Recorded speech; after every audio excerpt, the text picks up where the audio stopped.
गुरु माता सुदीक्षा सबिंदर हरदेव जी महाराज की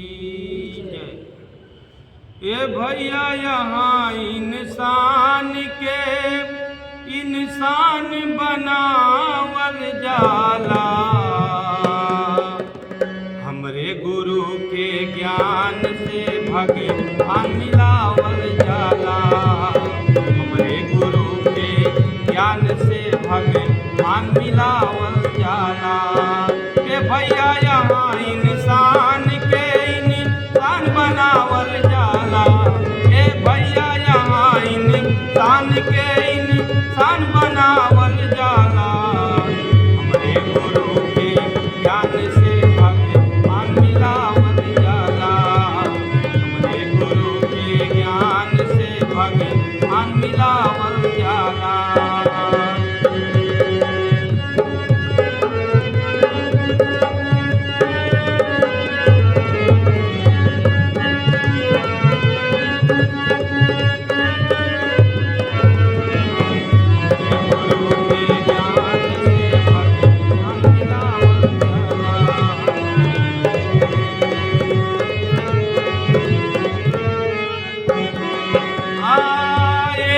भगवान सबके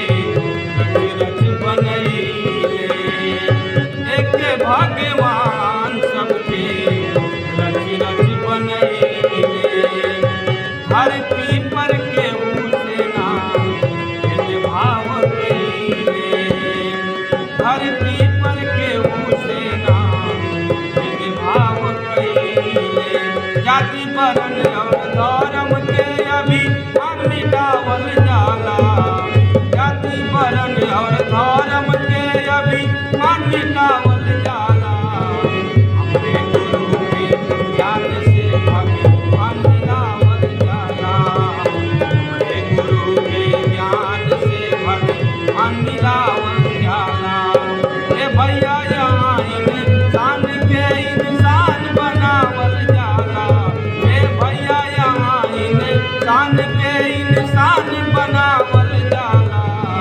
हमरे गुरु के ज्ञान से भगवान मिलावल जाला, हमरे गुरु के ज्ञान से पूरा संसार लागे बहिन और भाई, पूरा संसार लागे बहिन और भाई, सब लोग चाहेला सब कर भलाई, सब लोग चाहेला सब कर भलाई, प्रीत और प्यार के बस बाग लगावल जाला, प्रीत और प्यार के बस बाग लगावल जाला, हमरे गुरु के ज्ञान से भगवान मिलावल जाला, हमरे गुरु के ज्ञान से भगवान मिलावल जाला। ए भैया यहाँ इंसान के इंसान बनावल जाला, ए भैया यहाँ इंसान के इंसान बनावल जाला, हमरे गुरु के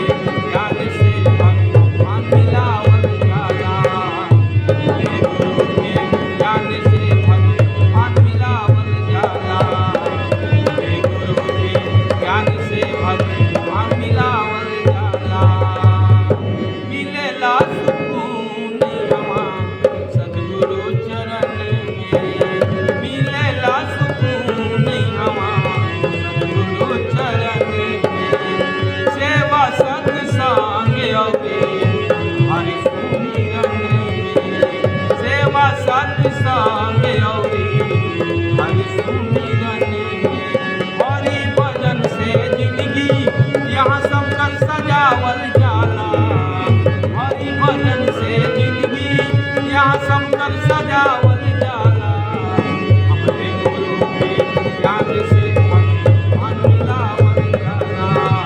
हमरे गुरु के ज्ञान से भगवान मिलावल जाला। ये भैया यहाँ इंसान के इंसान बनावल जाला,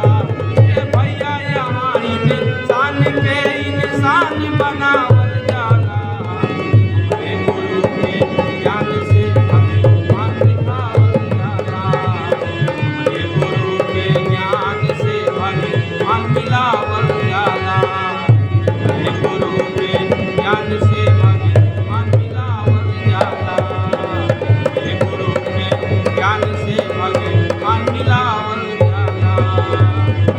से बोलिए